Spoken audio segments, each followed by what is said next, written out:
Olá! A gente usa palavras o tempo todo, né? De um jeito quase automático, sem nem pensar direito.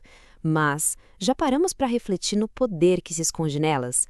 Porque as palavras, elas são muito mais do que só um jeito da gente se comunicar. Elas têm um peso, uma história, um simbolismo bem profundo. Então, que tal a gente mergulhar nisso? Vamos juntos desvendar essa simbologia toda por trás das palavras? Para começar, vamos pensar numa coisa um pouco provocadora. E se cada palavra que a gente fala fosse, na verdade, uma semente, um ato de criação? Essa ideia pode até parecer meio moderna, meio poética, mas a verdade é que ela é super antiga. Várias culturas ancestrais acreditavam que o próprio universo nasceu de uma palavra. Vamos dar uma olhada em como essa ideia fascinante foi se desenvolvendo.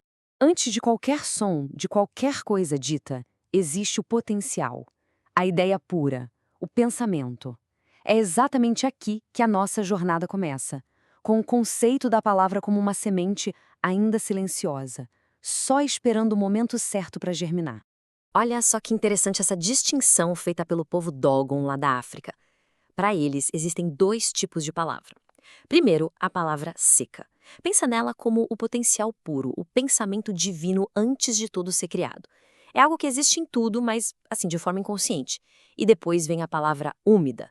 Essa sim é a manifestação, é o som, sabe? O sopro de vida que penetra no mundo e o fecunda. É literalmente o ato da criação em pleno movimento. E essa ideia da palavra como uma força que cria as coisas não é só dos Dagons, não. A gente vai ver agora como essa noção aparece em diferentes histórias de criação pelo mundo todo. É quase como um padrão universal no pensamento humano. É impressionante a diversidade. Para o povo Bambara, por exemplo, o número um, a unidade original de tudo, é o próprio Senhor da Palavra. Já para os Guarani, a linguagem é mais antiga que o próprio mundo físico. Os Taulipang, aqui na América do Sul, acreditavam que a alma que sobrevive, a alma imortal, é aquela que carrega a palavra dentro de si.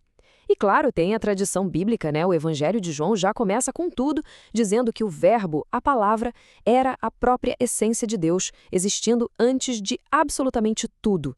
Essa citação do místico Jacob Boehme, nossa, ela resume isso de um jeito perfeito. O verbo não é só um som. Ele é tipo o recipiente de todo o potencial do universo. As forças, as cores, as virtudes, tá tudo ali dentro, só esperando para se manifestar. É a vida da divindade em ação.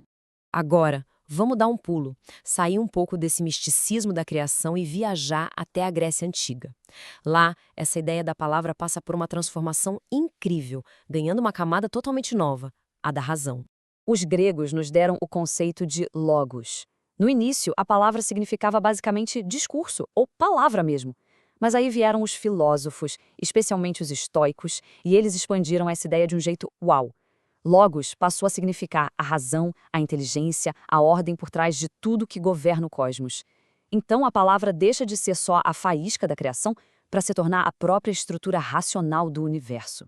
Então, o ponto principal aqui é essa evolução. A palavra deixa de ser vista só como um ato mágico de criação e passa a ser também o princípio que organiza a realidade. É uma jornada, entanto, do mito para a filosofia, que abre caminho para uma análise ainda mais detalhada. E se a gente for ainda mais fundo? E se os próprios sons das palavras, seus tijolinhos básicos, como as vogais, tivessem um significado simbólico próprio? E aqui que a coisa fica bem poética, quase esotérica. A ideia aqui é que a predominância de certas vogais no discurso pode criar emoções e sensações específicas na gente, agindo direto na nossa sensibilidade. É como se os sons tivessem cores e texturas, sabe? Uma linguagem secreta que a gente entende de um jeito bem intuitivo, sem nem perceber. Essa tabela mostra isso de um jeito muito claro. A vogal A, por exemplo, evocaria o grandioso, o trágico. O E traria uma sensação de calma, de serenidade. I seria o som brilhante, lírico. Já o O representaria o fechado, a ordem, quem sabe até a morte. E o U, o som do murmúrio, da música, da duração. É uma maneira de enxergar a linguagem como se fosse uma paleta de cores para a alma. O poeta Arthur Rimbaud capturou essa ideia de um jeito genial nesse soneto famoso dele, onde ele literalmente dá cores para cada vogal. Ele queria criar uma linguagem que fosse da alma para a alma, misturando sons, perfumes e cores. Ele enxergava a palavra como um verdadeiro alquimista, capaz de transformar nossa percepção da realidade. Ok, Depois dessa viagem toda pela história, mitologia, poesia, o que tudo isso significa pra gente hoje? Como é que esse conhecimento tão antigo se aplica no nosso dia a dia? A conclusão fundamental é essa aqui. A palavra é a expressão mais pura do ser. Seja o ser que pensa e se manifesta ou o ser que é comunicado por outra pessoa. Cada palavra que a gente escolhe é uma pequena criação, é uma manifestação da nossa inteligência, da nossa intenção, da nossa própria essência no mundo. E tudo isso nos leva a uma reflexão final, né? Se as palavras são sementes, se elas carregam cor, razão e um poder criativo imenso, a pergunta que fica é: que tipo de realidade, que mundo nós estamos construindo a cada frase que dizemos? Fica aí a reflexão.